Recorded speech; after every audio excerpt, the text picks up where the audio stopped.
रामचन्द्राय जनकराजचा मनोहराय मामकाभीष्टदाय मैदमङ्गलम् कोसलेसाय मन्दहासदासपोषणाय वासवादिविनुत सत्वरदमङ्गलम्।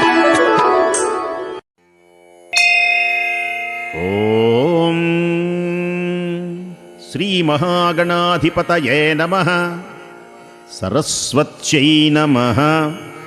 శ్రీ గురుభ్యో నమః. హరి ఓం. శ్రీ సీతారామాభ్యాం నమః.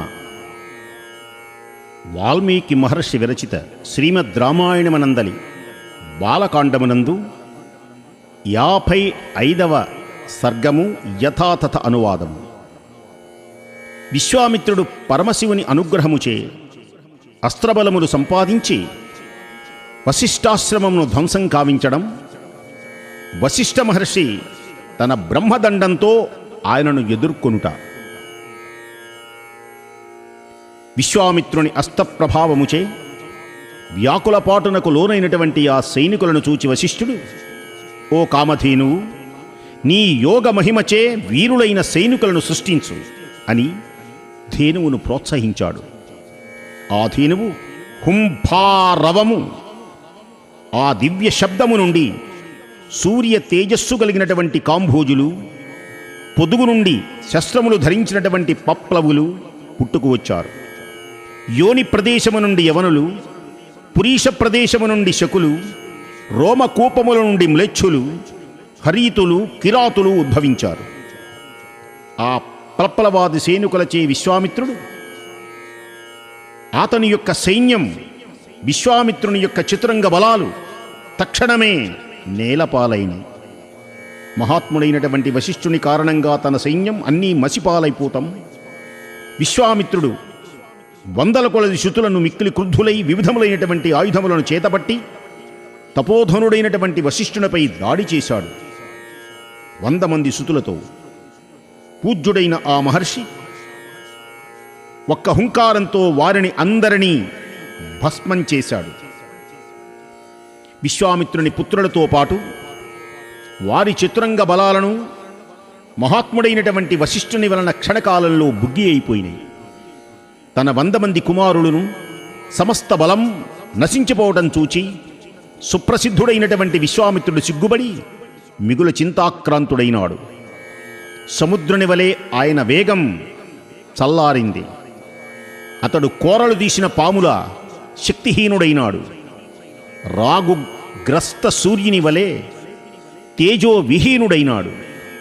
100 మంది పుత్రులను సమస్త బలములను నశింపగా రెక్కలు విరిగినటువంటి పక్షిల దీనుడైనాడు.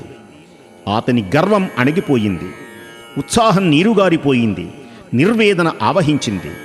క్షాత్రబలమును అనుసరించి ఈ పుడమిని పాలింపము అని విశ్వామిత్రుడు ఒక కుమారునకు రాజ్యభారము అప్పగించి వనములకు వెళ్ళాడు. కిన్నరులు, నాగులు సంచరించేటువంటి హిమవత్పర్వత ప్రాంతానికి వెళ్ళి ఆ విశ్వామిత్రుడు పరమేశ్వరుని అనుగ్రహమునకై తపస్సు చేయడం ప్రారంభించాడు. పిమ్మట కొంతకాలానికి వృషభధ్వజుడు, వరదుడు అయినటువంటి పరమశివుడు మిక్కిలి పట్టుగలిగినటువంటి విశ్వామిత్రుడికి దర్శనమిచ్చాడు. ఓ రాజా, నీవు ఎందులకు తపస్సు చేస్తున్నావు? నీ కోరిక ఏమిటో తెలియచేయి. నీ ఎడ ప్రసన్నుడనైనాను. నీ అభిమతమును ప్రకటించు. మహాతపస్వి అయినటువంటి విశ్వామిత్రుడు మహాదేవుని ప్రసన్న వచనములు విని ఆయనకు ప్రణమిల్లి ఈ విధంగా పలుకుతున్నాడు.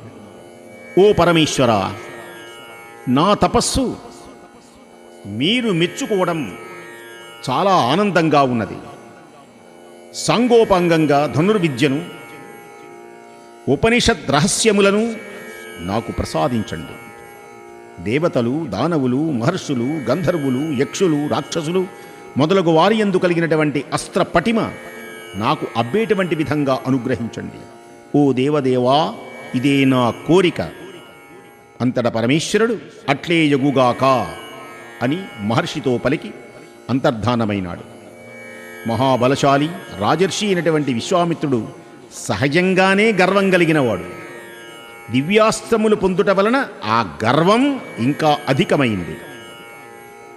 పర్వకాలమునందు సముద్రం ఏ విధంగా పొంగుతుందో ఆ విధంగా పరాక్రమ బుద్ధితో అతడు పొంగిపోయినాడు.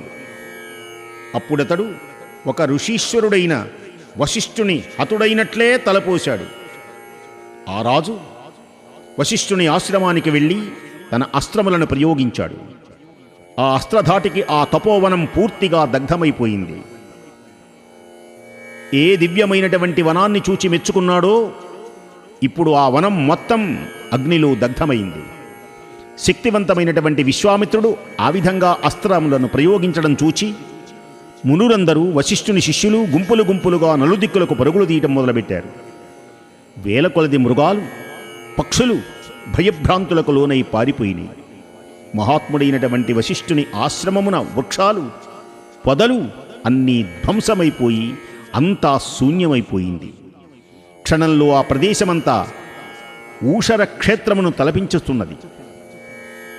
అంత నిశ్శబ్దం పాటించడం మొదలుపెట్టింది అంతటా. అప్పుడు వశిష్ఠ మహర్షి, భయపడకుడు, భయపడకుడు, ఓ మహర్షులారా భయపడకండి. సూర్యుని మంచువలే ఈ క్షణముననే విశ్వామిత్రుని నేను అంతరింపచేస్తాను అని అభయవచనములు ఎన్ని పలుకుతున్నప్పటికీ కూడా మహర్షులు భయంతో పారిపోతూనే ఉన్నారు. జప తపస్సంపన్నుడు మహా తేజస్వి అయినటువంటి వశిష్ఠుడు క్రుద్ధుడై విశ్వామిత్రునితో ఇలా పలుకుతున్నాడు. ఓ మూర్ఖుడా, ఎంతో కాలము నుండి పూల మొక్కలతో ఫలవృక్షములతో వృద్ధి పొంది కళకళలాడేటువంటి ఈ వనవాటికను ధ్వంసమునర్చినటువంటి దురాచారుడవు నీవు. ఇక నీకు నూకలు చెల్లినట్లే అని పలికి క్రోధావేశముతో వెంటనే పొగలేని ప్రళయాగ్నిలా మరియొక యమదండము వలె ప్రకాశించే భయంకరమైనటువంటి తన బ్రహ్మదండమును చేతబూని నిలుచున్నాడు కోపంతో. వాల్మీకి మహర్షి విరచితమైన శ్రీమద్ రామాయణమునందలి బాలకాండమునందు 55వ సర్గము యథాతథ అనువాదము సమాప్తం.